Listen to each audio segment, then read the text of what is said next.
por Westside, Señor, y por toda congregación, Señor, que glorifica tu nombre. Te pedimos, Señor, en el nombre de Jesucristo. Amén. Gloria al Señor. Acompáñenme, hermano, a la palabra del Señor en el capítulo 7 del Evangelio según San Juan. Del 25 en adelante, mi hermano. Capítulo 7. El Evangelio según San Juan. El Evangelio según Juan Apóstol. Algunos hasta le ponen ahí Juan el teólogo. Pero es un discípulo y apóstol del Señor Jesucristo. Juan. Gloria al Señor. Cuando lo tenga puede decir amén. Capítulo 7 del 25 en adelante.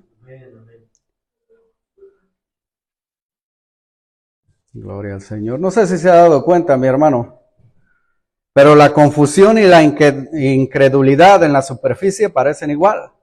Cuando usted le dice algo a una persona y lo recibe de manera confusa o como que no cree lo que usted le está diciendo, la reacción corporal en la persona pareciera ser la misma. No sabe usted si está confundido o está incrédulo acerca de lo que usted le dice. No sé si se ha fijado. A veces reaccionamos como el pollo o el gallo viejo que tenemos en el rancho que camina y mira de lado todo el tiempo. Le dice uno a usted algo y dicen, adiós. Y se quedan mirando así, ¿será? ¿Qué me dijiste? O a veces responden de manera incrédula, no, y hacemos la cabeza así de un lado. Así de que la confusión y la incredulidad en la superficie parecen igual, mi hermano. Sin embargo, si agarramos un diccionario, y agarré uno de la Oceánica, un diccionario de esos, para ver una definición corta, no la vamos a hacer muy dramática, y define la confusión de esta manera. Le dice, de confusión es desconcierto, es perplejidad. O en otras palabras, no sabes qué pensar, qué decir o hacer ante una situación o una persona o una cosa que te están diciendo. Es desconcierto en realidad. Pero incredulidad la define de esta manera. Repugnancia o dificultad en creer algo, o en el sentido religioso, falta de fe. Aunque la reacción cuando usted le dice algo a alguien, especialmente de la palabra, puede ser la misma, decir no, y se hacen para atrás. Aunque la reacción corporal pueda ser parecida, la realidad es que confusión e incredulidad son totalmente diferentes. La confusión es intelectual, a veces no hemos entendido. La incredulidad es en el corazón, mi hermano, rechaza en ocasiones. La una puede ser aliviada, la confusión, mi hermano, a veces puede ser solucionada. La mayoría de veces, si usted quiere, puede encontrar o llegar a la verdad. La incredulidad, mi hermano, solo puede ser derrumbada con la intervención y el poder de Dios. La confusión lo puede usted llevar a situaciones cómicas, a veces peligrosas, pero la incredulidad, mi hermano, siempre lleva a condenación. Situaciones, en una ocasión, mi hermano, estaban dos señoras ancianas sentadas en una banca afuera. Una estaba sorda del oído izquierdo y la otra del otro lado estaba sorda del oído derecho. Una estaba oyendo al coro de mujeres en una iglesia practicar, la otra estaba oyendo los grillos que estaban ahí cantando. La que estaba oyendo al coro dice, ¡ay, qué sonido tan encantador! La que estaba oyendo los grillos dice, ¿sabías que lo hacen frotándose las piernas? Una estaba hablando de grillos, la otra estaba hablando de las hermanas del coro. Como le digo, en ocasiones la gente se confunde y es algo cómico. Pero la incredulidad no siempre es comedia, lleva a condenación. ¿Y por qué mencionamos estas dos circunstancias o esos dos estados de ser en una persona? Bueno, porque las dos reacciones encontró el Señor en el templo, el día de la celebración del tabernáculo. Acuérdese que estamos a media semana de la celebración. El Señor ha estado enseñando probablemente en el atrio de los gentiles. El templo está lleno porque esta era la celebración favorita de la mayoría de las personas. Y legalmente, de acuerdo a la palabra de Dios, todo hombre debería asistir a esta celebración. Así de que todos los que podían estaban en ese lugar. Él está enseñando en el atrio. Muchas personas escuchan con confusión la enseñanza del Señor y muchos en realidad están incrédulos acerca de la palabra de Dios. Y dice en el 25, en el nombre de nuestro Señor Jesucristo, dice, y decían entonces unos de Jerusalén, ¿no es este a quien buscan para matarle? El Señor ya tiene buen rato predicando. Y las personas que están ahí, acuérdense que Juan describe en una ocasión, en el 15 por ejemplo, habla de los judíos, y cuando él menciona judíos de esa manera, normalmente se refiere a los líderes religiosos de ese tiempo, se refiere al sumo sacerdote, a los principales sacerdotes, a los fariseos y a los saduceos. En ese tiempo, mi hermano, el sacerdote, el sumo sacerdote y los que manejaban el templo eran saduceos. Y lo curioso es que los saduceos no creían más que en los primeros 5 libros de la Biblia. Y los fariseos, que creían en todo, no tenían acceso a las posiciones del templo porque no querían comprometer su doctrina. Pero aún así, entre ellos se odiaban, pero obviamente se juntaban en su odio contra Jesús. Y en el 20, cuando dice la multitud, se refiere a los peregrinos que llegaron a ese lugar. Por eso cuando escuchan al Señor predicar y que el Señor los acusa de quererlo matar, ellos dicen, ¿quién te quiere matar? ¿Demonios tienes? Yo apenas llegué aquí, ni siquiera sé quién seas tú. ¿Cómo que te voy a matar? Ni me importa quién seas tú. Y ahora cuando dice aquí Juan que unos de Jerusalén, se refiere a las personas que eran nativas, que vivían en esa ciudad. Una palabra que le ponen en griego dice jerosolimitanos o jerusalemitas. En español dicen simplemente unos de Jerusalén. Eran residentes de este lugar y ellos están preguntando, están confundidos. Porque ellos ya saben que a Jesús lo quieren matar. Desde antes que empezara la fiesta ya había un rumor en Jerusalén. Están diciendo, de seguro este va a venir a la fiesta. Y queremos que lo agarren. Y pusieron a muchas personas buscando entre la multitud a Jesús para detenerle y para quitarle la vida. Y por eso ahora estos están confundidos. Les sorprende que ahora que está predicando en medio de la multitud, hasta este momento nadie ha intentado o nadie lo ha detenido. Y por eso se dicen eso entre ellos. En el 26 dicen, pues mirad, habla públicamente y no le dicen nada. ¿Habrán reconocido en verdad los gobernantes que este es el Cristo? Se están diciendo. No entiendo por qué no lo han agarrado. Si se supone que es un hereje, se supone que va en contra de la palabra de Dios. Y algunos empiezan a decir, ¿será posible que algunos han empezado a reconocer que Él es el Cristo? En realidad usa la palabra Mesías, es el ungido. ¿Será posible que algunos de ellos creen que Él es el ungido? Y la gente se encuentra confundida. Porque unos están pensando, oye, primero lo están cazando para matar. Y ahora que está enfrente de todos no le hacen nada. ¿Qué es lo que está pasando? ¿Será posible que en realidad sea el Cristo? ¿Será posible que entonces que no nos han dicho que Él es el Mesías? Y la gente está confundida, mi hermano. Y otros que estaban en la conversación decían, no puede ser ese el Cristo. No creo que sea el Cristo. Y mire, en el 27 dicen por qué. Dice, pero sabemos de dónde es. Mas cuando venga el Cristo, nadie sabrá de dónde sea. Confusión y confusión, mi hermano. Porque la Biblia sí dice eso. La palabra de Dios sí dice de dónde sería Él. Y lo que ellos están diciendo en realidad es una confusión. Y muchos basados, a veces, mi hermano, la gente toma un versículo y lo toma de una manera, lo tuerce de una manera, lo explica de una manera y lo dice a una persona y esa persona lo toma como doctrina y después se vuelve como una tradición, como algo seguro. Y ellos se basaban en eso, mi hermano.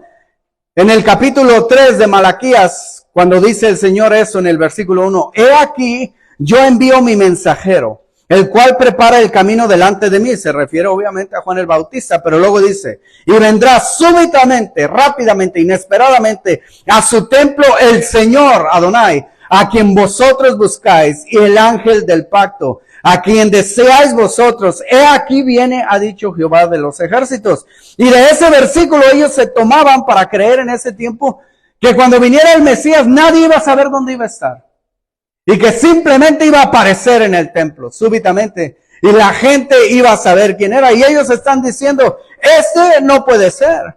Porque ya tiene mucho tiempo que sabemos acerca de Jesús. Ya tiene 2 años y medio predicando hasta ese tiempo. Ya visitó Jerusalén, se recuerda usted en el Evangelio de Juan, ya estuvo en Jerusalén y fue cuando agarró y empezó a golpear a los que estaban ahí. Ya estuvo en Jerusalén en alguna ocasión. Ya lo conocen, mi hermano. Tuvo que irse de Judá porque lo querían matar. Pero ya saben de él hasta ese momento y ellos están diciendo, no puede ser el Mesías. Porque la escritura dice que va a aparecer súbitamente. Y déjeme decirle cuándo se cumplió esa escritura. Cuando llegó a Jerusalén y sacó a los que estaban ahí del templo, se cumplió. Súbitamente los empezó a sacar, pero ellos están pensando de otra manera. Ahora, la escritura claramente, ellos están diciendo que no sabremos de dónde es, pero la escritura claramente dice que él nacería en Belén. El libro de Miqueas dice, Efrata, Belén de Efrata, pequeña entre todas las ciudades, de ti vendrá el Señor, el Mesías. Y luego dice, mostrando su humanidad nacerá. Y luego dice, mostrando su divinidad. El que viene de días, entra y sale de días por toda la eternidad. No tiene principio ni fin. La palabra dice que nacería en Belén. Pero algunos de ellos dicen, no sabemos de dónde es. A veces la gente está confundida porque no hace las preguntas.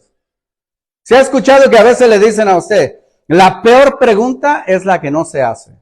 La pregunta más tonta es la que te guardas. Alguien podría haber preguntado, ellos están asumiendo que saben de dónde es Jesús. ¿Y cómo le decían a Jesús? Galileo y Jesús de Nazaret. Porque ahí creció, pero él no había nacido en Nazaret. Gloria al Señor. Ahora, sabemos de dónde es, dicen ellos, están equivocados. Él no es de Galilea, él no es de Nazaret. Lo único que tenían que hacer era preguntarle, ¿tú de dónde eres? Y él les había dicho, nací en Belén, la ciudad de David. Soy linaje de David. ¿Recuerda usted que nació precisamente ahí? Para que se cumpliera la profecía. Un emperador sentado a miles de millas, en Roma se le ocurre contar a la gente. Y dice, quiero que todos sean contados. Y como en Israel se contaban por clanes, y por cada casa, entonces dijeron que cada quien regrese a su casa.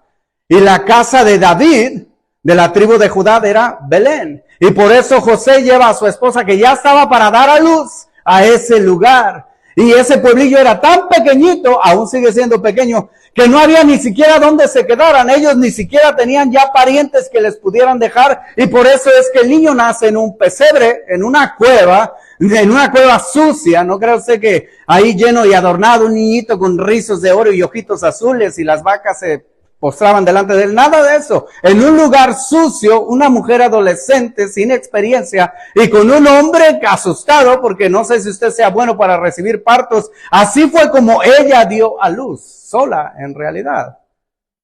Y digo porque hay hombres que ven tantita sangre y están desmayados. O dicen, ahorita vengo mujer, y no vuelven hasta que ya nació el niño. Todas esas cosas, él nació en Belén. Si hubiesen preguntado, lo hubieran sabido. Además, muchos líderes sabían que el Mesías nacería en Belén.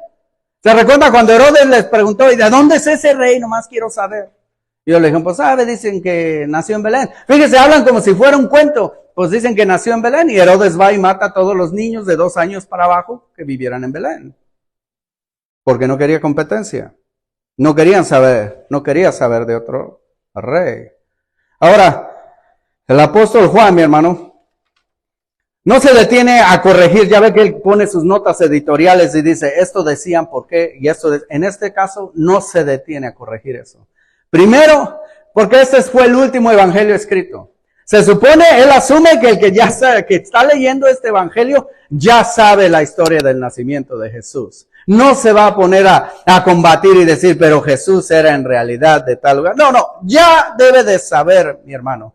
A él le interesa demostrar con las palabras de Jesús, no con las de él, con las palabras de Jesús, que aunque en el tiempo de Dios, el Señor Jesucristo nació en Belén, conforme a la palabra de Dios de redención, desde Génesis 3:15, nació en Belén, en el tiempo de Dios. La verdad es que Él ha estado actuando desde la eternidad. Y proviene no de José y María, sino de Dios Padre. Él empieza, si usted ya leyó, él asume, si tú ya empezaste a leer este evangelio desde el principio, pues el versículo 1 te da la respuesta. En el principio era el verbo, y el verbo era con Dios, y el verbo era Dios. En Belén nació, mi hermano. Yo sé que a veces celebran en fin de año que el cumpleaños de Jesús. Eso es imposible. Él no tiene, en su momento, cuando Dios lo determinó, conforme a la ley, conforme a mujer, nació Jesucristo en Belén, para cumplir la profecía. Pero Jesús no nació, el eterno Dios no nació, no tiene nacimiento, no nació en Belén, proviene del seno de Dios Padre, es de Dios Padre. Y luego dice en el 28, el Señor está escuchando todas estas conversaciones, todas estas explicaciones equivocadas, y dice en el 28, Jesús entonces, al oír esto, enseñando en el templo, sigue ahí todavía, dice, alzó la voz con grito fuerte. Muchas veces cuando un profeta va a hablar algo totalmente cierto, totalmente importante, así lo introduce la palabra de Dios. Y Elías y Eliseo alzó la voz, y así está diciendo de Jesús. Está hablando con poder y con autoridad. ¿Y qué es lo que dice? A mí me conocéis y sabéis de dónde soy. Y no he venido de mí mismo, pero el que me envió es verdadero, a quien vosotros no conocéis. En realidad, mi hermano, está gritando y está hablando de manera sarcástica. Acuérdense que en el griego no hay comas, no hay puntos, no hay signos de interrogación o admiración. Esto podía haberse traducido de esa manera en forma de pregunta. ¿A mí me conocéis? ¿Y sabéis de dónde soy? ¿De verdad estás diciendo eso? Y dice, no. Está hablando de manera sarcástica. ¿De verdad me conoces? Está hablando como, no, este no es de aquí. No, este no es de allá. ¿De verdad sabes de dónde soy? O podría ser traducido como lo hace la Biblia textual, con signos de admiración. ¿Con que me conoces? ¿Y sabes de dónde soy? ¿De verdad me conocen y saben de dónde soy? No, señores, no me conocen. Porque yo no he venido de mí mismo. Yo no vengo de José y María. Yo no nací en Belén. Al contrario, soy enviado, y dice, vengo del verdadero.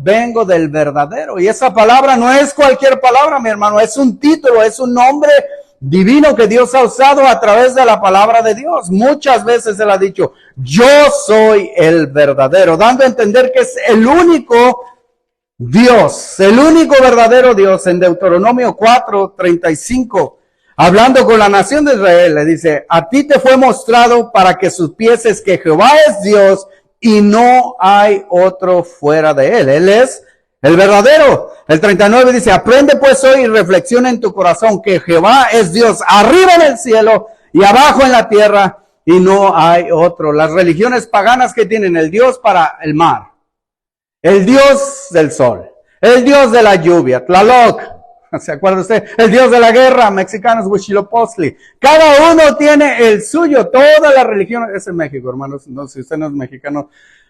Cada una religión tenía un Dios pagano. Y aún en algunas liturgias episcopales ponen que Santo fulano es el encargado de la lluvia. San Antonio, si se quiere casar, voltéelo para arriba, y todas esas cosas. Pero el Señor dice, todas esas cosas son vanidad. El único y verdadero Dios soy yo. En el cielo, para aquellos que solo miraban a las estrellas; en la tierra, para aquellos que dicen la madre naturaleza, y dice, y ninguno, no hay otro. Es ridículo, dice el Señor. Por eso dice, llámenle, en Isaías dice, como en una corte, llámenle a sus dioses, les doy la oportunidad, tráiganlos, a ver quién puede profetizar y lo puede hacer. Traigan a sus dioses, dígame, porque yo digo y se hace. Y los dioses que ustedes persiguen, los dioses que ustedes siguen, ¿qué es lo que hacen? Dicen una cosa y quizás pase o quizás no. Anda la gente buscando, ¿se cumplió o no se cumplió? Buscando excusas para demostrar que profecías falsas se han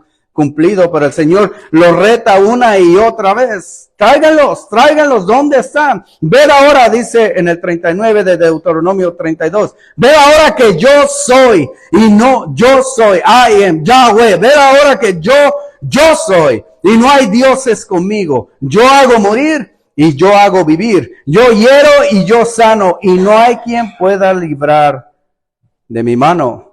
Nehemías 9:6 en su oración también dice, el mismo Dios, el único que ha hecho los cielos y la tierra, ese es Jehová. Y ahí está diciendo, si alguien dice, todo tiene el Señor bajo control, Él hiere, Él da vida, Él mata, Él levanta todo Él. Es el único y verdadero Dios. Y el Señor les está diciendo a estos. Ellos entienden esas cosas, mi hermano. Por eso se molestan. Por eso se enfurecen. Él está afirmando que viene del Padre.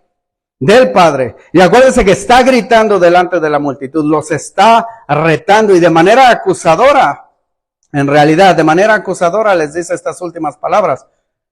Lo último del 28 dice, a quien vosotros no conocéis. Ellos afirmaban servirle a Yahweh, afirmaban servirle al Dios Todopoderoso de Israel, afirmaban conocer las cosas más íntimas de Dios. Y le aseguro que sí tenían muchos versículos memorizados y tenían mucha palabra en sus labios. Pero el Señor les está diciendo, el Señor Jesús, no le conocen. No le conocen. Afirman ser de Él, pero la verdad es que ni le conocen.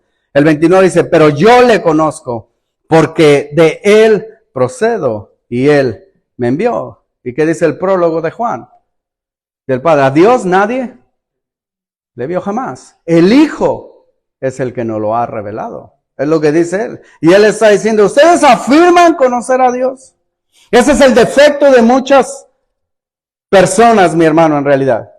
Que nos memorizamos parte de la palabra de Dios, pero no tenemos ni el espíritu de la palabra de Dios en nosotros. Vamos y venimos a una iglesia por rutina, por varias cosas, pero no conocemos a Dios en realidad. Una persona me dijo eso y casi le vuelo. Porque yo leía la Biblia, no era creyente, pero leía la Biblia, o hasta ese momento no había entendido esa realidad. Y estaba estudiando el libro de Apocalipsis, y estaba estudiando algunas cosas raras, y alguien me hizo una pregunta y un cristiano contestó equivocadamente. El copastor de una iglesia, y yo le corregí, le dije, no es así. La pregunta era, ¿por qué Jesús dijo que en 3 días reconstruiré mi templo? No, pues Él con poder va a levantar el templo. Y le dije yo, wow, ¿dónde dice eso? Le dije, está hablando de su propio cuerpo. Se murió y al 3er día resucitó. Y le ofendió tanto a otra persona que haya dicho eso, porque alguien dijo, wow, este sí sabe de Dios, pero no le conoce. Quizás tenía razón, pero casi le doy un cachetadón. Le dije, viejo, no le conozco y yo sé interpretarlo mejor que tú. Luego estaba preparándose para el Apocalipsis, comprando comida y esas cosas. Era cerca del Y2K, el año 2000. Yo tenía como unos 3 años en esa época, me acuerdo más o menos. Pero la gente estaba como loca. Iban cristianos a vender libros a la iglesia y vendían como pan caliente cómo prepararse para el Y2K. Y ellos me dijeron a mí que si yo tenía comida, que cómo hacía. Uno de ellos dijo, no, primo, yo me voy a la Piedad, ahí tengo un pozo de agua. Ahí yo voy a estar cuando venga el anticristo. Le dije yo, bueno, ¿qué ustedes no creen que según el arrebatamiento y la iglesia se va a ir? ¿Qué les preocupa el anticristo? Y si el Y2K es el fin del mundo, ¿qué importa? ¿Qué no están ustedes en las manos de Dios? A veces cae uno gordo cuando dice uno la verdad, mi hermano. La verdad incomoda. Y me dijeron otra vez, ¿ese qué conoce de Dios? Y pues ustedes son los que enseñan eso, decía. Yo pues decía yo en ese tiempo, soy católico, yo qué sé. Pero ustedes enseñan eso, ¿no? ¿Cómo está eso entonces? ¿Para qué estás guardando comida? ¿Que no confías en Dios? A veces la gente se llena de la palabra, pero no la digiere, mi hermano. ¿Le ha pasado eso? Que ahí anda como sonámbula a medianoche. No necesita tanto, solo suficiente y digiéralo, mastíquelo primero y busque una relación con Dios. La gente está oyendo. La acusación esa del Señor es directa. Yo le conozco, ustedes no le conocen. ¿A quién cree que se la está diciendo? Se la está diciendo no a los confusos, sino a los incrédulos en realidad. Y obviamente ofende el versículo 30, dice, entonces procuraban prenderle, pero ninguno le echó mano porque aún no había llegado su hora. Quisieron agarrarlo, mi hermano. Pero el Señor, mi hermano, no vino a morir en la fiesta de los tabernáculos, no se cumpliría su palabra. Él vino a morir en el día de la Pascua. Él era el Cordero de Dios, que se iba a celebrar en todo ese lugar en ese tiempo. Pero esta es la fiesta de los tabernáculos. 6 meses después sería en realidad la hora del Señor. Aún no le llegaba la hora. Dios tiene todo bajo control. Jesús vino en su momento, murió en su momento, resucitó como Dios lo determinó y va a venir por segunda vez en el momento que Dios quiera. No cuando algún loco por ahí que se comió algo que le hizo daño diga que tuvo una revelación y que juntando números dice que mayo 21, dijo un señor, mayo 21 del 2000, ya ni sé ni qué, va a venir el Señor. 3 veces este señor profetizó y gente le regaló sus propiedades y millones de dólares para que profetizara y Jesús no llegó. Cuando claramente dice nadie conoce la hora. El Señor tiene un tiempo designado y nosotros no lo vamos a mover de eso, mi hermano. Es bueno saber que en este mundo que parece cada vez más lleno de caos y de maldad, Dios tiene todo bajo control y para todo Él tiene un momento, una hora. Ahora, algunos de los confundidos están empezando a disipar sus dudas, dice en el 31. Y muchos de la multitud creyeron en Él. Y decían, se están preguntando, oye, el ungido, el Cristo, el Mesías, cuando venga, ¿hará más señales que las que éste hace? En realidad en griego dice, hizo. Están diciendo, este ha hecho muchas cosas. ¿Podrá alguien de verdad, si este no es el Cristo, a poco va a haber otro que haga más que este hace? Porque lo que este está haciendo es increíble. Reprende demonios. Calma tempestades y ya han llegado las noticias. Ha alimentado a 5,000 personas con 2 peces. Todas las cosas que él hace son conforme a lo que dice la palabra que sería ese que vendría después. Y hace cosas que solo Dios puede hacer. Los salmos dicen que solo Dios puede controlar el viento y el mar. Y él lo hace. Reprende demonios, solo Dios puede sacar demonios. Y esa enfermedad totalmente incurable en el mundo antiguo, aunque Dios puso, cuando seas limpio de la lepra, preséntate en el templo. La verdad es que nadie se podía limpiar de esa enfermedad y el Señor reprende leprosos. Ya sea tocándolos, ya sea hablando, abre ojos de los ciegos. Todas esas cosas dice en el libro de Isaías que haría el Mesías. Y están diciendo, yo pienso que Él es. Están confundidos, pero algunos empiezan a clarificar. Están atando los cabos, están juntando los puntos, están diciendo, yo pienso que Él es. Y a lo mejor ya está llegando el rumor de que no es en realidad de Nazaret. Y están diciendo, yo pienso que Él es. Están conectando los puntos. Es imposible que haya otro que haga más señales o habrá otro que haga más señales.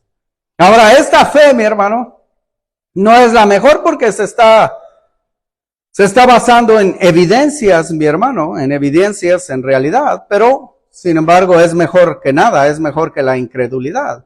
La mejor fe es cuando el Señor reprendió a Tomás y le dijo, hey, tócame para que creas.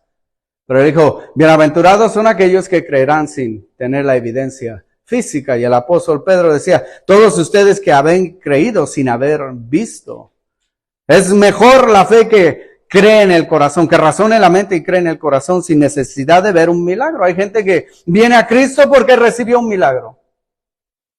Y hay otros que no han recibido nada, pero han entendido que son pecadores. Los dos son salvos. Uno empezó con una fe con evidencia, otro empezó con fe confiando totalmente en la palabra del Señor. Pero hay otros que son sanos y dicen, voy a dedicarme al Señor, y ya que son sanos ni se acuerdan de Él. Por eso le digo que es una fe media peligrosa, tambaleante. Están escuchando. Ahora eso están diciendo, fíjese qué curioso. Primero no quieren que hablen nada de Él. Decía en el versículo anterior de ese capítulo que toda la gente decía cosas de Él, pero ninguno hablaba abiertamente, dice en el 13, por miedo de los judíos. Ahora ya están hablando abiertamente. Y algunos hasta lo están venerando. Por eso en el 32 dice, los fariseos oyeron a la gente que murmuraba de Él estas cosas, y los principales sacerdotes, esos son saduceos, y los fariseos enviaron alguaciles para que le prendiesen. ¿Están oyendo estas cosas? Los fariseos no eran dueños del templo. Mandan a obtener una orden de arresto de los principales sacerdotes. Estos dan una orden de arresto y mandan a los alguaciles, que eran en realidad soldados del templo, que guardaban el templo, la seguridad del templo, eran levitas, y vienen a arrestar al Señor Jesucristo. Ahora, como Juan es buen escritor, nos deja ahí nada más. No nos dice lo que va a pasar, sino que se brinca al mensaje del Señor. Él sigue continuando en el mensaje del Señor. Dice, entonces Jesús dijo, el Señor se da cuenta que ya tienen una orden de arresto para Él. Y Él sigue predicando y dice, todavía un poco de tiempo estaré con vosotros, e iré al que me envió. Me buscaréis y no me hallaréis, y a donde yo estaré, vosotros no podréis venir. Ahora, todo esto está sucediendo. La gente está confundida. Si usted en el 40 dice, algunos de la multitud oyendo estas palabras, es otro día, pero refleja la misma confusión.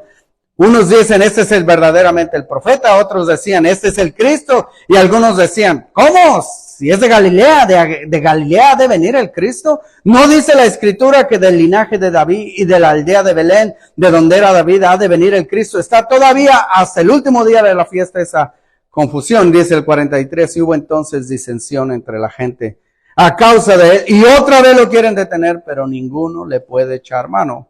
Ya leímos por qué, porque no ha llegado su hora. Ahora, estas palabras, mi hermano, quiero que miren más detenidamente, mi hermano, porque tienen un peso de gloria dramático. El Señor está diciendo, un poco de tiempo más estaré con vosotros. 6 meses le quedan en realidad. E iré al que me envió. Y eso está, ¿a quién irá? ¿Quién es el que le envió? El Señor no está hablando, mi hermano, de su muerte. Él está yendo más allá de la muerte de la cruz. Está yendo más allá, mi hermano, de la resurrección. Él está hablando de la ascensión del Señor Jesucristo, que es un hecho muy importante que a veces no predicamos tanto en la iglesia. Hablamos de su muerte y de su resurrección. Pero si no es ascendido, mi hermano, la resurrección sella. Dios está diciendo cuando Cristo dijo, consumado es, y que está diciendo que Él puede perdonar todo el pecado, que toda profecía se ha cumplido, entonces Él puede entregar su espíritu, porque no murió. Él entregó voluntariamente su espíritu y entonces expiró biológicamente. Naturalmente estaba muerto 100%. Cuando Él dice esas cosas, mi hermano, cuando Él resucita es Dios Padre diciendo todo se ha cumplido. Pero cuando Él asciende, mi hermano, es la total aprobación del plan de redención para la humanidad. Y Él se levantó, mi hermano, y fue ascendido. Va más allá de eso. Es su regreso en gloria cuando está orando en el 17:5 que dice, recíbeme, Padre, con esa misma gloria que tenía contigo desde antes de la creación. A eso se refiere. Pero ahora que resucita, mi hermano, si se puede decir, lleva una gloria mucho mayor. Porque ahora va como el Cordero de Dios, que ha cumplido el plan de salvación. Ahora va como el vencedor, aquel que conquistó la muerte, mi hermano. Ahora va como el amén de Dios. Todas las promesas de la palabra de Dios en Cristo son amén, mi hermano. Ahora va con la seguridad de que todo se ha cumplido. Y lleva si se pudiera decir, una majestad mucho mayor. Una prominencia mucho mayor. Porque de entonces dice la palabra de Dios que se le dio toda potestad y autoridad. Antes no la tenía, pero desde ahora se le dio toda potestad y autoridad. Y va a un lugar, mi hermano, aunque vamos a estar con Él, va a tener una posición y una autoridad, mi hermano, donde ni siquiera los más fieles discípulos podrán llegar. Él va a sentarse directamente en el trono de Dios, mi hermano, a la diestra del Padre con todo poder. Es lo que dice en Filipenses 2:9, describiendo, por lo cual Dios, el Padre, también le exaltó hasta lo sumo. No hay una exaltación superior. Es imposible, no lo hay, hasta lo sumo, hasta lo más alto. Y le dio, ahí en griego dice, un nombre, en realidad le dio el nombre que es sobre todo nombre. El nombre que es sobre todo nombre. Absoluta autoridad por todas las cosas, para que en el nombre de Jesús, no con la J y la E, no, se refiere a la autoridad, a la persona, a lo que es Jesús, para que en el nombre de Jesús se doble toda rodilla de los que están en el cielo y en la tierra y debajo de la tierra, y toda lengua confiese que Jesucristo es el Señor, quieran o no, toda lengua va a confesar. Cuando Él anduvo en la tierra no todos confesaron, y el día de hoy no todos confiesan que Jesús es el Señor, pero es tan grande su majestad y autoridad que en ese tiempo toda lengua, toda criatura de todos los tiempos confesará que Jesús es el Señor para gloria de Dios Padre. Una autoridad suprema. Y es curioso también en Hebreos, también capítulo 2 y también en el versículo 9, dice algo similar del Señor Jesucristo, pero vemos a aquel que fue hecho un poco menor que los ángeles. Eso solo fue su estado cuando encarnó a Jesús. Y ahora ¿cómo está? Coronado de gloria y de honra a causa del padecimiento de la muerte, para que por la gracia de Dios gustase la muerte por todos nosotros, mi hermano. Ahora tiene una autoridad única, divina, una majestad cual ningún ser jamás ha tenido ni tendrá. Él es por sobre todas las cosas. Por eso el Señor dice, donde yo voy no van a estar ustedes. Porque los serafines que están junto al trono de Dios, mi hermano, no pueden resistir la presencia de Dios. Tienen 6 alas, con 2 están volando alrededor de Él. Con 2 cubren su rostro y con 2 cubren sus pies. Porque es tanta la magnitud de la santidad y la majestad de Dios que es imposible que estén ahí. Están para servirle a Dios y sin embargo no pueden sostenerse. Si se destapan sus rostros son destruidos por el poder y la santidad de Dios. Por eso vuelan con sus alitas, están dando vueltas alrededor del Señor. Y dice en Efesios 1:21, sobre todo principado de Jesús, el último del 20 está diciendo, Cristo resucitando de los muertos y sentándole a su diestra, del Padre, diestra, en los lugares celestiales, sobre todo principado, y autoridad, y poder, y señorío, y sobre todo nombre que se nombra, no solo en este siglo, sino también en el venidero. Y el Señor les está diciendo, ustedes no pueden venir. De donde yo vengo, ustedes no pueden estar. Y como le digo, hasta el discípulo más fiel, el cristiano más fiel, no podrá llegar a ese lugar, pero estaremos con Él y le veremos tal cual es. Sin embargo, la magnitud de su gloria y majestad quiero que entienda que es superior. Porque yo y usted somos hechos, todo el que ha creído ha sido hecho hijo de Dios, coheredero juntamente con Jesucristo. Y sin embargo, nuestra relación con el Padre no es la misma que la que tuvo Jesús. Él es Dios y nosotros nunca vamos a ser Dios. Vamos a estar con Él, somos santos, vamos a ser parte de su gloria, pero sin embargo la relación en la Trinidad es mucho más superior a la que nosotros tendremos. Ahora, estas palabras, mi hermano, hablan de la gloria de Jesús, pero también hablan de la perdición de los que están oyendo y de los muchos que oyen la palabra de Dios hasta el día de hoy y no le reciben, mi hermano. Tienen un doble significado. No van a poder venir a mí porque van a estar condenados. Porque van a estar en condenación. Porque van a estar apartados de la presencia de Dios por toda la eternidad, mi hermano. Esa cosa ningún ser humano la ha experimentado hasta el día de hoy. Por más malo que sea, vive en un mundo donde la gracia común de Dios hace que el sol salga, hace que crezca, haga que haya luz. En este mundo, mi hermano, la presencia de Dios está todo el tiempo y sostiene todas las cosas. Por Él fueron hechas las cosas y hasta el día de hoy Él las sostiene. Pero en el infierno, esa presencia, esa gracia común no va a existir. Si algún día usted ha estado solo, como que se pierde en el cerro, o va a camping, usted no quería ir a camping, pero va a camping, y luego va al baño y como pues le da vergüenza, se va camina y camina y camina, a donde me siento que nadie me vea. Y es de noche y después se da cuenta que nomás están las estrellas y la oscuridad del lobo. Y le empieza a dar un miedo. Aún ahí no está usted solo, como lo van a estar el que esté en condenación. Totalmente alejado de la presencia de Dios. Cuando dice que la paga del pecado es la muerte, se refiere no a la muerte física, aunque todos morimos por la herencia del pecado, pero no todos moriremos, algunos van a ser transformados vivos. La paga cuando dice del pecado es muerte, se refiere a una total y absoluta separación de la presencia de Dios. Es curioso que en ocasiones el arrepentimiento más sincero surge cuando ya alguien está en el infierno. Lo vemos en la historia del rico y Lázaro. Ahí ya está arrepentido, pero es demasiado tarde, mi hermano. Es demasiado tarde para arrepentirse. Alguien puede decir, entonces ya soy listo. Es demasiado tarde. Para entonces ya no hay nada que hacer. Dice el Señor, me buscaréis y no me hallaréis. Entonces iban a decir, yo me acuerdo que la palabra dice así. Es imposible. Señor, tú dijiste que todo el que llame tu nombre vas a estar solo. Nadie te va a escuchar. Va a ser el crujir y gruñir de dientes. Es una forma de decir, porque yo confío que usted no va a estar ahí.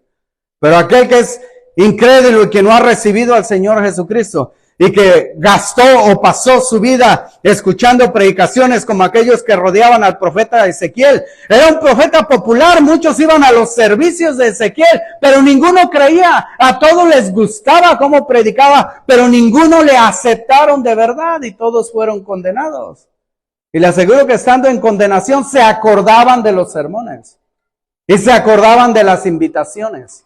Y se acordaban de lo que leyeron. Y si alguien les habló, los invitó, se acordaban entonces, pero ya para entonces será demasiado tarde, mi hermano. La Biblia contiene bastantes ejemplos. Contiene palabra y contiene ejemplo. Palabra donde nos invita a salvación. El Señor quiere, mi hermano. Por eso es que ha dado su Hijo unigénito. Él quiere que tú vengas a salvación, mi hermano. Y la puerta está abierta hasta cierto momento, pero por eso dice, buscad a Jehová en Isaías 55:6, mientras puede ser hallado, dando a entender que habrá un momento en que ya no va a ser hallado. Dice, llamadlo en tanto que está cercano en ese momento. Deje el impío su camino. Tiene que ser una demostración de arrepentimiento. Deje el impío su camino y el hombre inicuo sus pensamientos. Y vuélvase a Jehová, el cual tendrá de él misericordia, y al Dios nuestro, el cual será amplio en perdonar. Amplio, no hay un lugar, no hay un cuarto donde usted no pueda, donde usted esté, donde no esté el perdón de Dios. No hay, es una residencia tan grande que donde tú estés no hay pecado que pueda ser imperdonable, excepto que rechaces a la invitación de Dios, que es la blasfema del Espíritu Santo. Él nos dice, si oyeres hoy su voz, no endurezcas vuestro corazón. Y en el principio del Evangelio de Isaías, del libro de Isaías, Él está diciendo, venid a mí, hagamos cuentas. ¿Y quién es el que está haciendo cuentas? ¿Quién es el que está pagando? El Señor mismo dice, aunque vuestros pecados sean rojos como el carmesí, yo los haré blancos como la nieve. ¿Dónde dice ahí que usted tiene que pagar? El Señor hace cuentas, pero Él mismo provee la salvación. Por eso en Isaías 55, la invitación dice, venid a comer. Si no tienen dinero, si no tienen para el pan, venid, yo os daré. Compren pan y vino sin dinero porque yo se los voy a dar. Una y otra vez, mi hermano. Ya están los ejemplos de cuando puede ser demasiado tarde. La generación de Noé. 120 años Noé les predicó. 120 años. Y vino el agua. Y cuando se empezaron a inundar. Noé. Pero Noé no podía. Dios cerró la puerta. Y todos se perdieron. Demasiado tarde. Ahora sí quiero ayudarte. Algunos se sentaban a lo mejor a ir a Noé y verlo clavar clavos en esa cosa que estaba haciendo. ¿Por qué estás haciendo eso? ¿Para el agua? ¿Cuál agua? Si no llovía en ese tiempo, no había ese tipo de precipitación en ese tiempo. Y la generación de Moisés, mi hermano, quedaron postrados en el desierto porque no escucharon, no creyeron la palabra de Dios. Una y otra vez los rescató de Egipto, pero ellos nunca salieron de Egipto en su corazón, mi hermano. Siguieron la bola porque no querían ser esclavos, pero nunca quisieron. ¿Sabe usted que Cristo nos da libertad de servirle a Él? O eres esclavo de Satanás o eres de Jesucristo. Siempre vas a tener a alguien arriba de ti. Y ellos querían ser absolutamente libres. Ningún ser humano es absolutamente libre. O eres de Satanás o eres de Jesucristo. Nada más. No hay la opción de hacer lo que te dé absolutamente tu gana. Eso no existe. No hay esa libertad. Pero la libertad verdadera está en Cristo Jesús, porque es libertad para la vida eterna, libertad del pecado y de toda condenación. Las personas que escucharon a Jesús decir de esa manera, confundidos en el 35, porque todavía piensan de manera terrenal, no entienden las cosas celestiales. Dijeron entre sí, ¿a dónde se va a ir ese que no le hallemos? ¿Se irá a los dispersos, la diáspora, los griegos? ¿Enseñará a los griegos, a los judíos que viven entre los griegos? ¿Y qué significa esto que dijo? Dicen, y en verdad están profetizando en contra de ellos. Me buscaréis y no me hallaréis, y de donde yo estaré, vosotros no podéis venir. Tristemente hablan de ellos mismos, mi hermano. Y cuando dicen irónicamente, ¿se va a ir a los griegos? Eso es exactamente lo que pasó después de que resucitó el evangelio, se fue a los griegos. Ir y predicar el evangelio a toda criatura, hacer discípulos y bautizarlos en el nombre de Jesucristo. Confusión o incredulidad la tenían ellos, mi hermano. ¿Está usted confundido acerca de Jesús? ¿Usted no le ha aceptado o no se ha hecho aleluya, dicen algunos? Porque está confundido acerca de Jesús. A veces es el secularismo de este mundo. A veces, mi hermano, uno crece en una casa donde su papá es adorador de Lenin. Conocí a una persona que él adoraba a Lenin. No, el socialismo y crecen en un secularismo que no pueden aceptar que hay un Dios. Algo otros, mi hermano, falta de instrucción. Sus papás no lo llevaron nunca a la iglesia. Hablases, mi hermano, estás confundido acerca de la persona de Jesús, porque has heredado a un Jesús que es tradicional, pero no es bíblico. Como la gente de Jerusalén, ellos decían, no, el Mesías va a venir súbitamente, y ya tiene rato.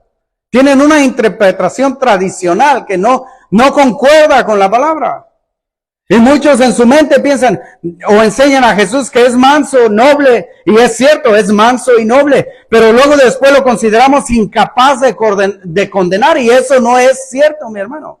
Si Jesús vino a salvar y a rescatar, tiene que haber algo de lo cual nos vino a salvar y rescatar. Si de verdad no hubiese ninguna condenación o no fuese necesario que tú creas en Jesús para ser salvo, todos los caminos, Jesús es bueno, Jesús es amor, todas esas cosas, pero murió en una cruz, mi hermano, para rescatarnos. Y tiene que haber algo de que nos iba a rescatar. Y eso es tan horrendo y tan poderoso que tuvo que morir de esa manera en una cruz. Si tu evangelio es de no tienes que hacer, solo tienes que ser sincero, estás confundido, porque la palabra de Dios dice todo lo contrario. Solo hay una puerta, solo hay un único camino, Jesucristo. Y si murió en una cruz no fue porque quiso, mi hermano, o porque es una manera de llegar a Dios, pero hay otros caminos, a través de Buda, a través de Mahoma, a través de Joseph Smith, a través de Russell. Hay otros caminos, no. Murió en una cruz porque Él es el único camino. Y porque era absolutamente necesario que lo hiciera. No había salvación para la humanidad fuera de ese sacrificio único y perfecto. ¿O estás confundido a veces? Pues dices, tantas denominaciones, tantas iglesias que hay. Pues ¿cuál es la de veras? Todos dicen que ellos son la de veras. Y sí hay gente que dice así. Pero déjame decirte que sí hay muchas que son las de veras. Pero en realidad solo hay una iglesia, la iglesia de Cristo, universal y triunfante. Uno le pone nombre porque a veces... Porque el hombre es melancólico y él cree que en la iglesia deben de ser callados todo. O a veces el hombre es muy alegre y en la iglesia tiene que haber instrumentos. O a veces tenemos conceptos culturales que nos dicen así debe ser una iglesia. Pero la gente se confunde porque hay tantas iglesias. Solo hay una. La verdad. A veces el mal testimonio de muchos dicen, pero si los cristianos mataban mucha gente en la Inquisición, esos no eran cristianos, mi hermano. Usaron el nombre de Cristo, pero no eran cristianos. ¿Cómo se quita esa confusión? Si tú quieres, la confusión puede ser solucionada. Y empieza con la palabra de Dios. Lee tú mismo lo que dice la Biblia. No los comentarios, primero. No los libritos que hacen ciertas denominaciones. Lee tú la palabra de Dios. Y lee una Biblia que sea una traducción literal. No una que viene con el sello de una denominación, que esconde cosas de manera cobarde y traicionera. No, una Biblia que sea literal.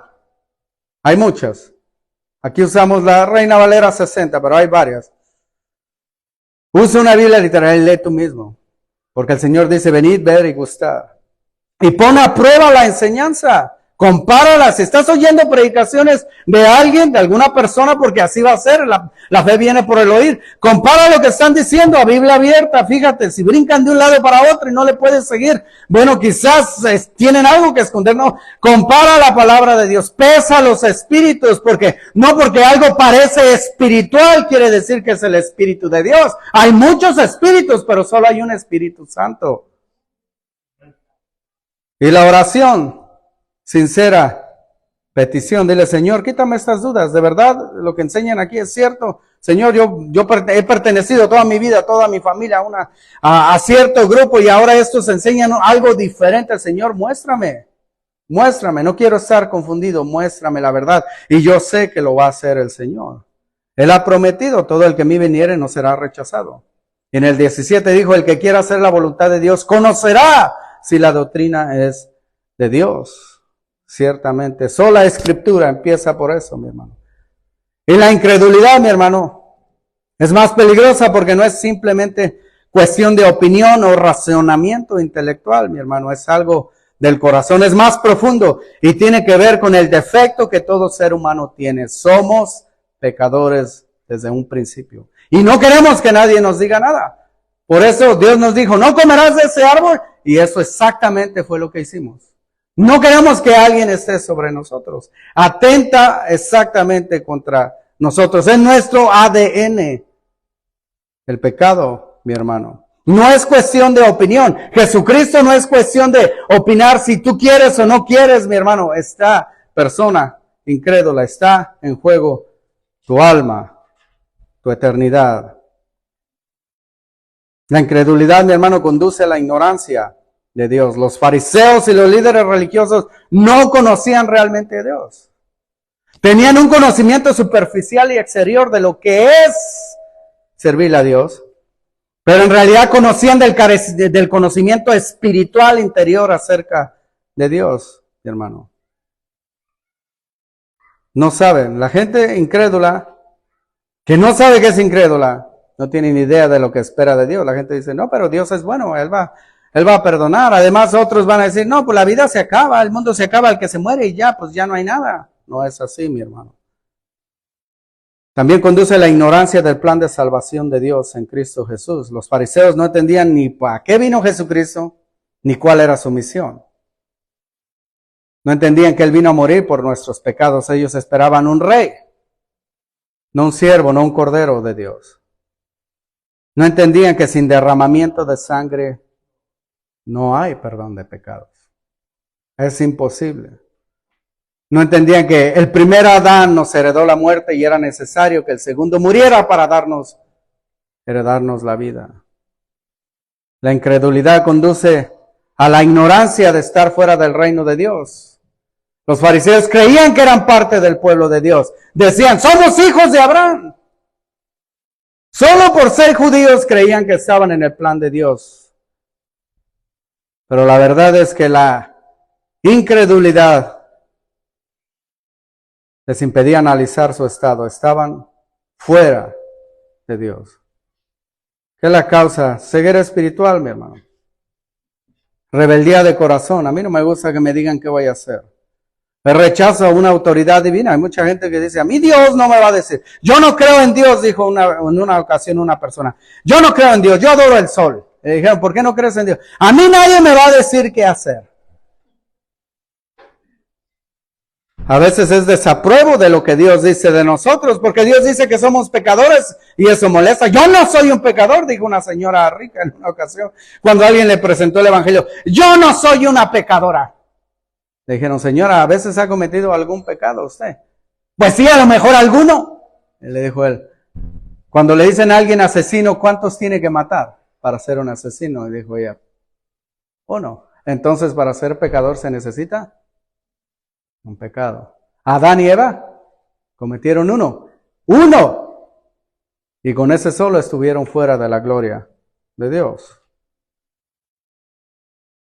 Y a veces es desapruebo de la palabra de Dios, mi hermano. A veces no es ignorancia de la palabra, porque los fariseos sabían lo que decía, es desapruebo de la palabra. A veces porque no la leen con un corazón dispuesto, mi hermano, la leemos queriéndole imponer a la Biblia lo que ella diga, en vez de escuchar lo que ella tiene que decir. La leemos con prejuicios, mi hermano. Tiene que ser leída con un corazón dispuesto, mi hermano. Humillándose en oración, el publicano y el fariseo.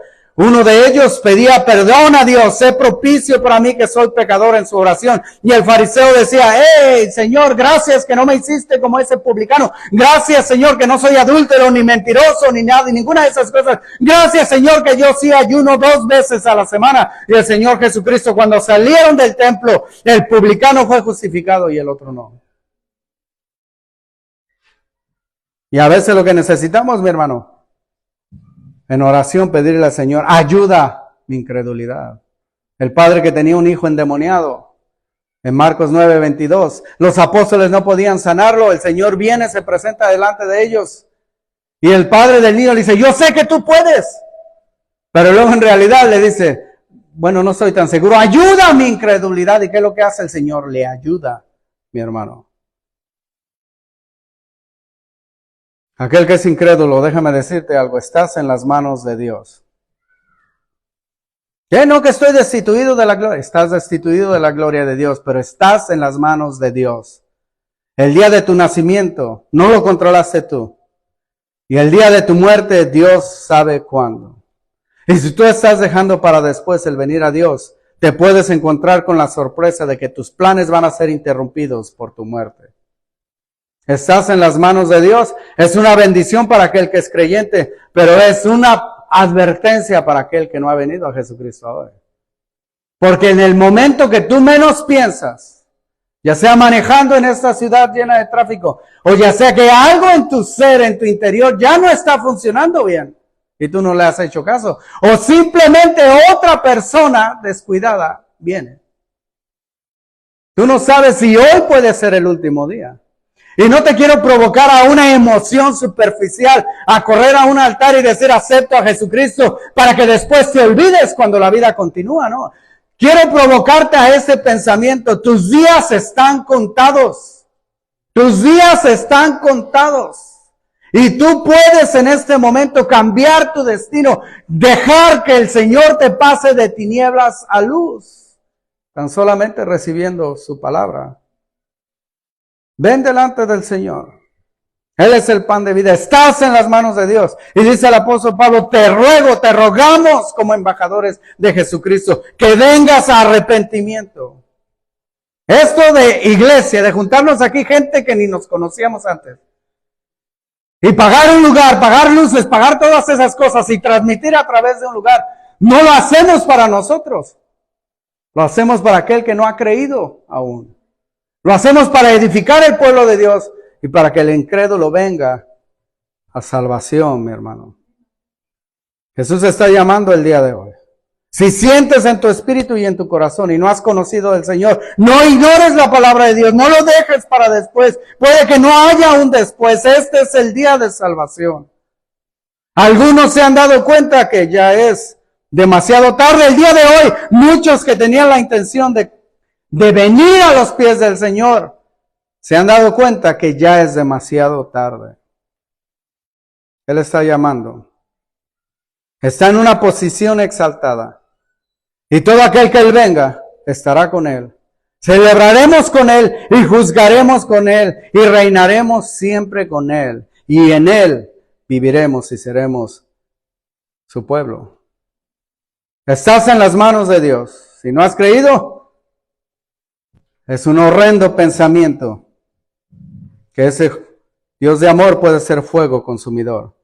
Y si has creído, no importa tu situación actual, tu lucha a la que estés padeciendo, estas palabras son una esperanza de un futuro seguro y glorioso dentro del pueblo de Dios. Vamos a darle gracias al Señor, mi hermano. Vamos a darle gracias por su palabra. Aún ante la oposición y la indiferencia, aún ante el ataque de aquellos que no querían que reinara sobre ellos, porque así lo van a decir después, Él sigue firme en su palabra. No cambió su mensaje. No desistió de seguir predicando y mucho menos abandonó la cruz, mi hermano. Damos gracias, Señor Todopoderoso, porque con firmeza, Señor, siendo humano como nosotros y sintiendo las emociones que se sienten al ser rechazado, permaneciste fiel y firme al plan de Dios. Te damos gracias, Señor. Gracias, Señor Jesucristo. Ciertamente el camino estaba cerrado para muchos de nosotros, pero tú abriste camino por medio de tu cuerpo y tu sacrificio, Señor. Tú diste tu vida por nosotros, aun cuando éramos pecadores. ¿Cuánto más no harás por nosotros ahora que somos tus hijos, Señor? Gracias por haber quitado, Señor, la venda de la incredulidad, sea cual sea, Señor, el espíritu que cubría nuestros ojos, Señor, fuera idolatría, fuera tradición, fuera Satanás mismo, Señor. Gracias por haber roto las cadenas que nos tenían, Señor, en condenación, por habernos dado verdadera libertad, Señor. Gracias, Señor, porque ahora podemos buscarte y encontrarte. Porque aún están abiertas las puertas, la puerta de la salvación. Aún hasta el día de hoy, el que te buscare no será rechazado. Gracias, Señor. Y gracias porque aquellos que han sido encontrados por ti y en ti, Señor, tienen esperanza de vida eterna. Te damos gracias, Señor Todopoderoso, porque algún día te veremos tal como eres. Nos regocijaremos en tu presencia, en la convivencia de los santos, por los siglos de los siglos. Te pido, Señor, que incomodes si alguien no te ha conocido aún como Salvador, Señor. Incomoda su espíritu, incomoda su corazón, angustia su mente, Señor. Si alguien no lo ha hecho por confusión, Señor, quita toda palabra confusa, Señor, que haya yo dado, Señor, todo estorbo, Señor. Que tu Espíritu Santo, Señor, abra el camino, la mente, Señor. Que le dé valor a esa persona para investigar por sí mismo que tú eres. Si se dé cuenta que tú eres el único y verdadero Dios.